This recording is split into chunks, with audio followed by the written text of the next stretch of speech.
guys, welcome back to my channel. I'm Pierre and this is Simple Homebrew.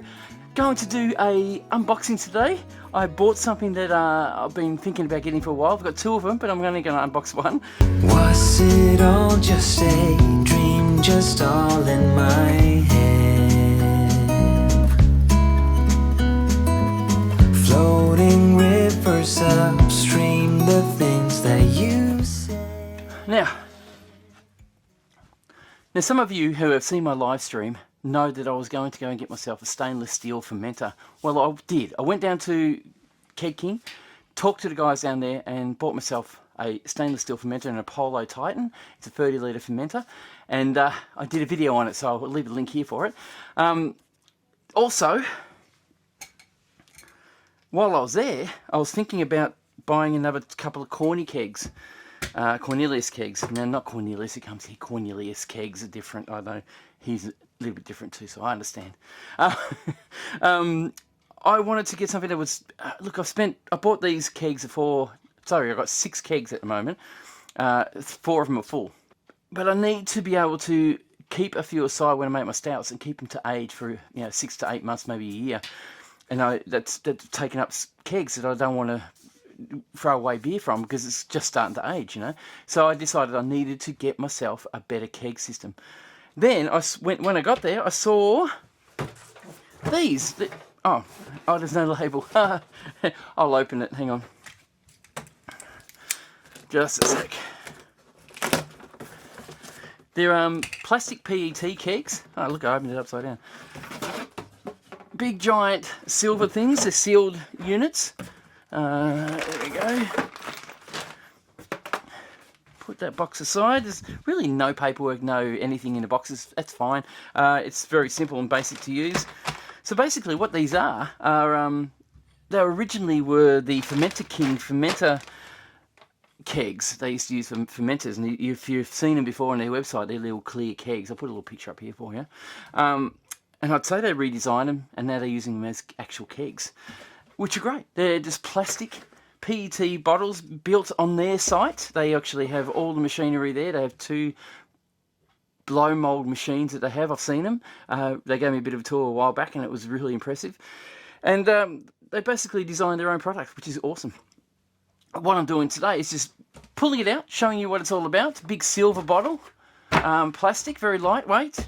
I think they weigh 1 kilogram. That's it, 1 kilogram, and then you fill her up with 20 litres, not 19 litres or 19.5. It's 20 litres. It just holds a little bit more beer. So from now on, I'll be making 21 litre batches, and they'll work perfectly for it. I will assemble it. We'll show you how they all go together.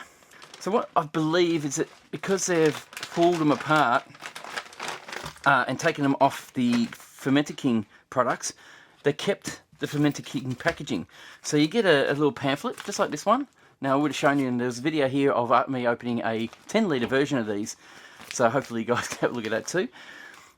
Discard it. I mean, it's got information on it you should read. Pressure fermenting can be done in these if you want to.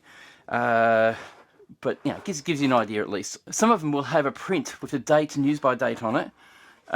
Which is normally, if you buy it 2 years after you buy it, usually you got to pressure test it again after 2 years to make sure that they're capable of holding those pressures. And your maximum pressure, I think, is 56 psi.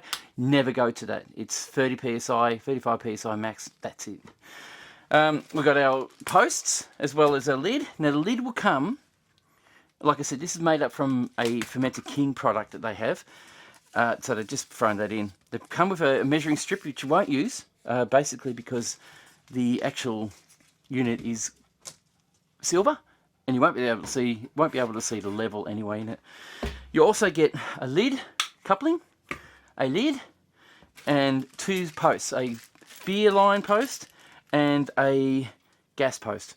Now, when I assemble these, I put a little bit of grease on the rubber seal. If you guys can see there, I just pop a little grease on my finger. Yep. And you can see I'm wearing gloves. I always wear gloves now. Just rub it on my finger and then bring it around the seal. I don't know if you can see me doing that, but that's just a little bit. I put too much on. I put too much on. Oh well, I'll live. That's on. I'll just let that hold that for now. We have our poppet, which drops in the end there. So little end to the top, that's the top of the poppet. Little end goes to the top of the poppet, and then you put the little end of the spring on the back of the poppet. And it should seat nicely in here. So at the moment it's not. And now it is nicely seated, if you can see that. And that will screw on top of this post. Now, if you can't get the thread to line up, it's best to turn it backwards until your thread's lined there, just like that. And it will just finger tight on it. All the way to the bottom. That will not leak now, that'll be perfect. So we have the second post to do. I won't show you again and bore you, because you've seen the first one, that's all you need to see. And we also have a 35 psi pressure relief valve.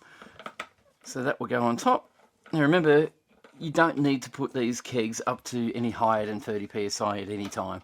Usually when you carbonate them, you put them at 30 psi, leave it for 2 or 3 days, check the carbonation, and then drop the carbonation after that, and it should be just perfect. So that's that done. So the lid has been assembled.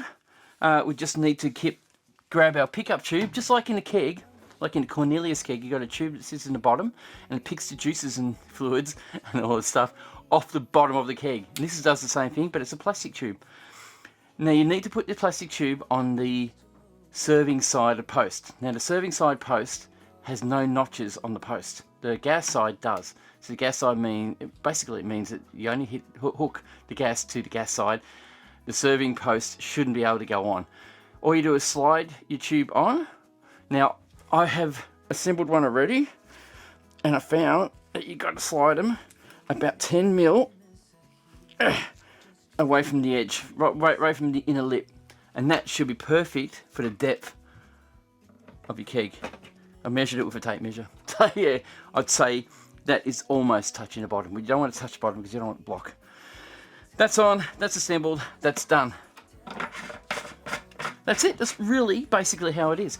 These are great little lightweight things. They will fit in Keg Kings or any kegerator. Altogether, if you've got a 3-tap kegerator, you will be able to fit all 3 of them in there, like you do with your corny kegs. You do have a little bit more room on top because the kegs themselves are a little bit wider than a corny keg. I'll pop a corny keg up. This one's got some beer in it.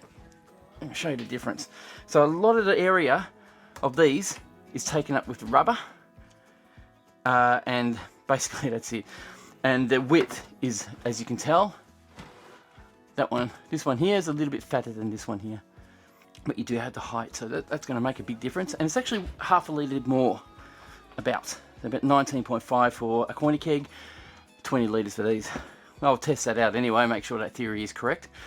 And yeah, I'm glad you watched this. I'm going to make a beer now. I'm going to use one of these. I'm going to use my Titan and have a bit of fun. So thank you very much for sticking around and watching this unboxing.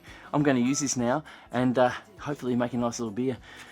I would like to thank all the Patreon members for supporting Simple Homebrew. Financially, they have given me the opportunity to buy products, to try and use and showcase and show you guys what they are. Thank you very much, guys. If you want to support Simple Homebrew, there's a link below.